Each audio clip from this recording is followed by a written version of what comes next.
You went through a divorce. True. You filed for divorce, and it took you like 3 years for it to be finalized. Shit, it took 9 years. Hold on. I was only married 3 years. It took 9 years to get a divorce. I went to court one day and said, look here, Jan, I could have killed this motherfucker, been on parole by now. Now, this is ridiculous. I want my freedom. Now, goddamn it. So was she contesting it? Of course. Of course. But hold on. But Quake, if you didn't love her no more, she knew the love wasn't there anymore, what was she holding on to? The standard of living. That heel is beautiful. It's the most seductive thing in the world. If you take a woman to a standard of living that she cannot maintain on her own, she's ruined in her life because very few other men are going to show her that standard of living, which includes the love and look out at you. When you personally, financially commit to a woman, you raise her elevation where it is. You give her, like what they said, exhale. I have a man. I mean, I don't have to. Most women that's independent because not because they want to, they have no choice. The man of their life has not came in their life yet. They don't want to do. They want to give all that shit to you. It's a lot of responsibility having a woman.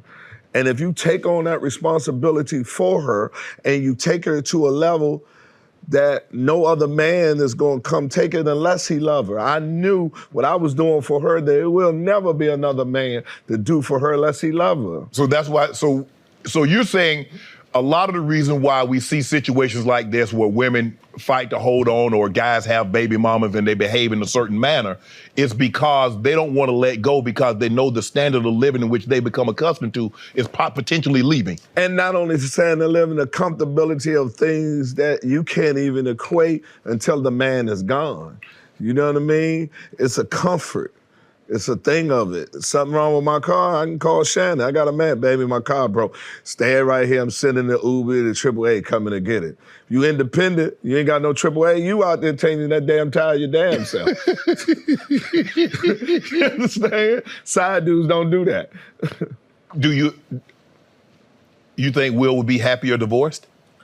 I think Will would be happy once he comes to the realization, like most men, that you in love with a woman that don't love you, and no matter what you do or what you give or what you have achieved, it's not going to be sufficient. Why don't you think she loves him? They've been married for 20 plus years, Quake. Hey man, a lot of women settle. My aunt settled.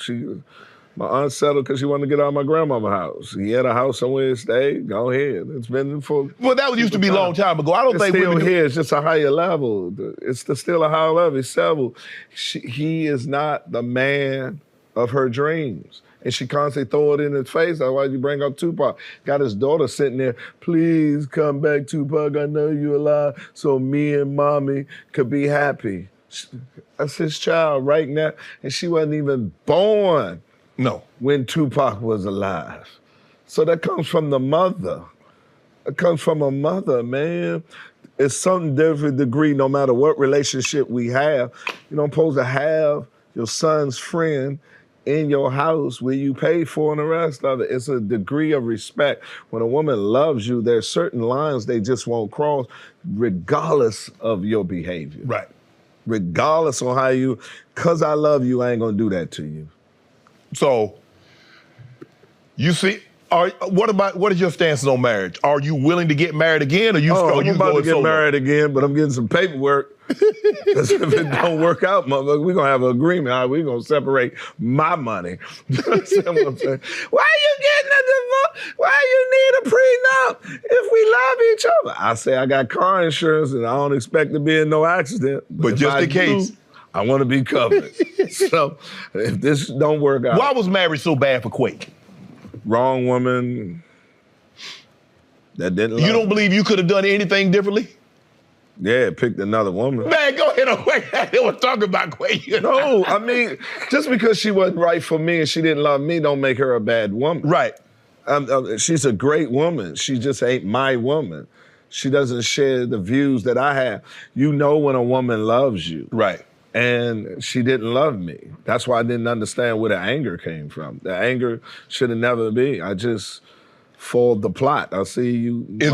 Has there been a situation where you got married to this lady, okay, you realize, okay, she's not the one, but is there one that got away?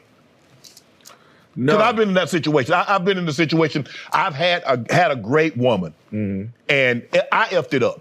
Okay. It was me. Right. And as I told her, the mind replays what the heart can't delete. True. I realize, Quay, when you in a situation, We talked about this at the Sky Bar. Yeah. When I seen you for the last time, we talked about that at the Sky Bar. Yeah. And I was like, Quay, a lot of times when you in a situation, you don't realize how good that situation is because you're there. But now when you remove from that situation, you're like, damn, man, I really messed this up. Yeah. I've never been that fortunate. I've never been fortunate to the point that a woman has ever completely gave herself to me. Have you allowed yourself to be vulnerable? You can't have love without being vulnerable. That's what I've had to learn. Being in therapy for the last years is that me, I got like, because I'm afraid, damn, I worked so hard for this to make sure my family, my kids are taken care of, and damn, somebody might come in there and pretend like they love me and take my stuff. Right. So I've kind of like Heisman posed a lot of people, but I've got to, in order for me to fully, I've got to let go. And I agree with you. I'm the hardest to deal with from a woman's point of view on that. But I also believe, and it's a prime example with the woman I'm with now, if she's truly the right one, it ain't a problem. She'll go through all the obstacle, man-made obstacle, distraction I put of the hurt of being insecure like you is. A real woman that believes in you will look through that. I don't care about that. I'm here, and eventually you'll be here. Right. I'm gonna break down all the rest of that, and I'm here for the long run. I just believe if she's the right one, you will. I have never, ever had a woman go all out for me on it. You hear dudes all the time. There's a chick in the bushes, want to see me, and she sitting down here, keep calling me. When I break up with a woman, boy, they go straight to the checkout line. 10 items less. This what I came up on, and I'm up out of here. I'm like, goddamn, I can't get no crime, baby, don't leave me or nothing. Checkout time. This motherfucker, the jig is up. All right, come on, we'll take it. And that's why I say take everything you came up off, and we'll be cool. You know what to do. Hit the subscribe button and become an official member of Club Shay Shay, where we do something before two something.